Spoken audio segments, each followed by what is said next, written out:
तो शुरुआत कर रहे हैं आज की सबसे बड़ी खबर के साथ। बीजेपी के मिशन 400 और दिल्ली में ताबड़तोड़ बैठकों का दौर। 3 हिंदी राज्यों में महाविजय के बाद आज सुबह बीजेपी ने महाजश्न मनाया, तो शाम होते होते दिल्ली में मीटिंग्स का दौर चल पड़ा।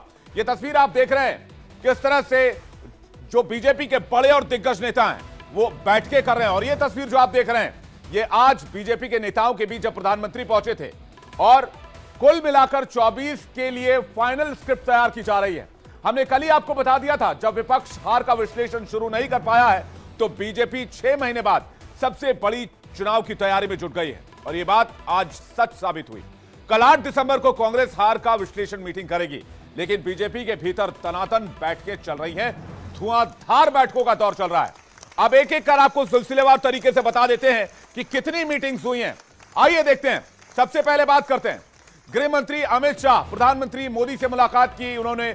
इन दोनों नेताओं के बीच आगामी मिशन को लेकर चर्चा हुई। मुख्यमंत्री योगी आदित्यनाथ ने प्रधानमंत्री से मुलाकात की और मिशन 400 को लेकर 2024 समेत कई मुद्दों पर चर्चा हुई। मुख्यमंत्री योगी आदित्यनाथ ने जेपी नड्डा से भी मुलाकात की है। इसे भी यूपी के पॉलिटिक्स से जोड़कर देखा जा रहा है, यूपी सरकार से जोड़कर देखा जा रहा है।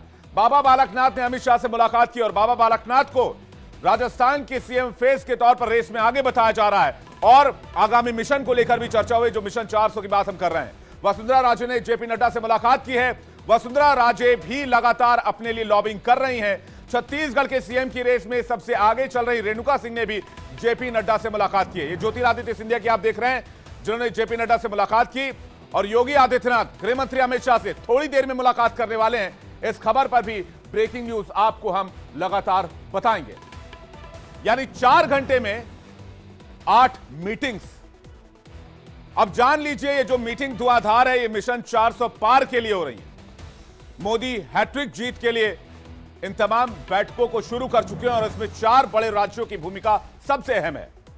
और बीजेपी के लिए ये बिल्कुल विन विन सिचुएशन है कि एन लोकसभा चुनाव से पहले 3 राज्यों में बीजेपी के प्रचंड बहुमत वाली सरकार होगी।